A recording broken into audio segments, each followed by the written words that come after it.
Hello everybody, potters, YouTubers, as my brother would say, potters of the world, ignite. Anyway, I just thought I'd just wanted to show you where I'm at with the kiln, because I pretty much finished it really. I've got a few more things to do with the burners, and then just connecting up the hoses, making sure that I don't have any gas leaks, and that's basically it. The kiln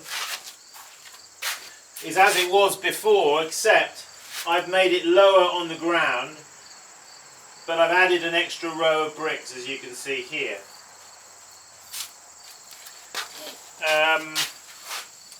So what I'm going to do now is I'm just going to show you inside the chimney that I finished building on the inside, and I'm going to take you down to where the burners are and we'll just talk about that. Okay? Let's go! Let's go!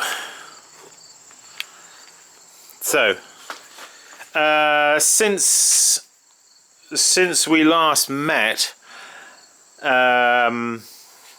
if you know what I mean, met here on YouTube, what I've done is I have connected up the hinge here at the back. There's this hinge here, you see. I just put a piece of stainless steel rod through there, and that just acts as a good enough hinge. Other things to note are that you can see here, this is the cutout in the lid, which is going to marry up exactly with the chimney here. This kiln, because it's rather dilapidated, and this used to be the thing that supported the lid, is no longer. So what I have done is I rig up this up there to the beam. Just for now, that'll do. So okay, so I'll just show you inside here. You know what it's all really about. You've seen it before, I know. But there it is. Yeah, you will see there's a crack in the shelf at the bottom, but I'm not worrying about that. If it cracks, if it breaks all the way across, well, I don't think it's going to make too much of a difference. So there's the chimney made out of those. I think they call them. What do they call them? They've got a name. These bricks. Here in the US, you call them a certain thing. You call them splits, I think. Anyway, yeah, split. It's good. I see it written on it there. Split. So, so what I've done there is built that chimney on the inside, and I've just been careful here. I put a straight edge across to make sure, you see, that it's dead flat across here, because I don't want to get a leak where the lid up there, as it comes down, it doesn't make a proper seal around here, and then that would cause gases to take a shortcut straight through here and out, rather than being forced down there into that hole and then underneath the shelf. In other words, they would take the updraft rather than taking the downdraft, which I want them to take. So yeah, just to show you that there. So that's now going to seal around there, you see. Okay, that is that. I've got my kiln props down there, as you can see, and although this is a round kiln, I actually use square shelves or in fact I use these shelves, which seem to be satisfactory. That's a half shelf, that, and there's some other ones there and over there. So I've got my spy hole here. That's pretty much as before. In fact, I've got another spy hole here, you'll notice, which in fact was the proper spy hole for this brick. So, okay, I'm just going to put the camera back on the tripod. Then we'll talk about these burners and what's going on down there. Well, before I do that, maybe I'll just show you. Okay, so as I explained before, gas, you see, comes in here from outside. It splits through this T-junction here, and then it goes to these two weed burners, which at the moment I've just got them resting here on this concrete block. So I'm just trying to, because before I had these, they were attached to a tin can, a 5-gallon tin can that I had sand in the bottom. I'm going to have to connect these, or rest them here, you see, because I want to get the, this has got to be like horizontal here, these pipes. So what you can see is here that there's like a cowl that I've built, you see, around the burner port, and the burner itself is just resting on some bricks. Okay, again over there. So I built this little cowl, which looks like it needs a little bit of refractory cement put around it. It's only made out of ceramic fibre, you see. So I need to, where my hot finger is under there, I need to block that, you see.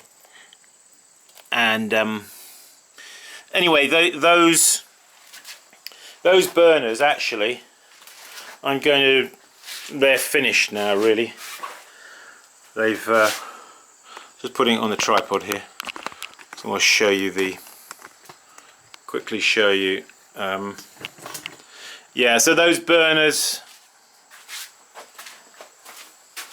have had their useful, from my point of view anyway, they've had their useful life, because they've become, they get very hot on the end here sometimes, and as you can see here, it breaks, you see, they start to rust. So I'm going to dispense with those burners,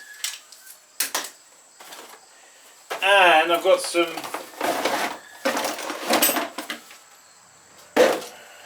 new ones, you see. Now, you can buy these in any Harbour Freight store, and they are very cheap. They cost $20. $20 for a burner, not bad, eh?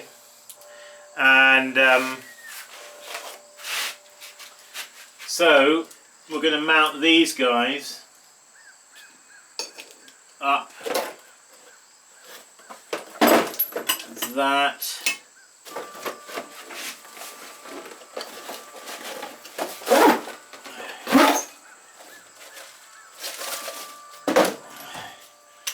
Yeah, they come with some little spanners, wrenches. So we're going to mount these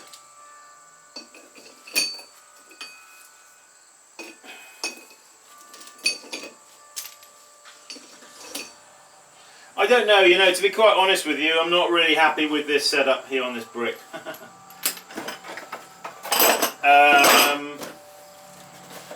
Yeah, I'm not really happy with this setup. So, I just put this brick here as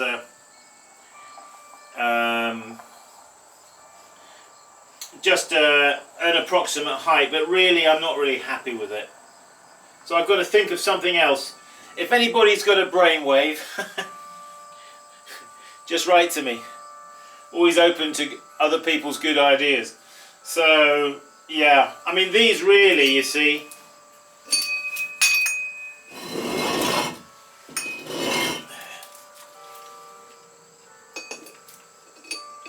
would be better if they were like that, you see. So I've got to find some way of mounting them like that. Anyway, these burners are very, very powerful. Alright, but just to say, they don't have any automatic cutout. So if the gas goes out, they don't relight.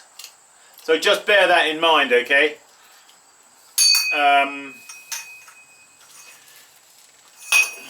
You do it at your own risk. But to be quite honest with you, if you use a bit of common sense, the only time it's really likely to blow out is, well, if you have the kiln located in a windy location, and the burners are not very well shielded, then you might have a possibility of that happening. But generally speaking, I mean, I don't get any gusts of wind in here that would blow them out anyway. And as soon as we begin to turn the burners up, then the force of the flame coming out is strong enough to, you know, to keep it burning. And if they did blow out, perchance, if they did, just remember, if one burner did blow out, the other burner is still burning, okay? So it would relight across from the other burner. Just to put it in perspective. So you don't freak out, you know. Some people are very, very health conscious. Safety conscious, I should say. Which is a good thing. I'm not saying you shouldn't be. But I'm just saying as well, use your common sense. A good dose of common sense is a good thing to have, I reckon. We all need that, don't we? So yeah, that's what I'm going to do. I'm going to set these up here now, and then I'm going to make sure all the connections are tight, put some of that plumber's tape around them, tighten them all up. I shall probably then get some soapy bubbles with a sponge and put it all around the joins, you see, to see if I get any leakages. Alright? It's probably not a good idea that you take your lighter and you try and see if you've got any leakages like that. So folks, well, I guess that's about it really for now. Just pulling back the camera a bit here like that. So yeah, I'm hoping now to pack a bisque into here. I'll just do a bisque firing, you see, just to dry the kiln out and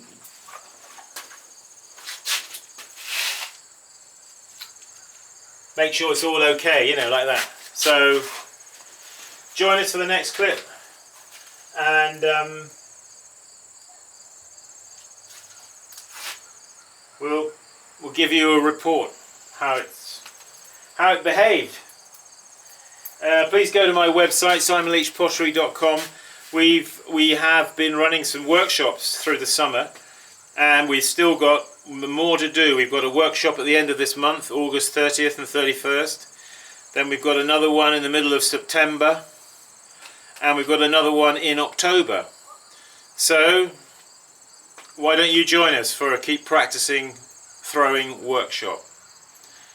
I think a lot of people, you know, I think need to improve their throwing skills, and that's what I try to do, to try to help people, you know. Okay folks, well that's it for now, for today. I'll see you soon. Don't forget, keep practicing. That's the secret. Bye bye. Bye bye. Bye bye.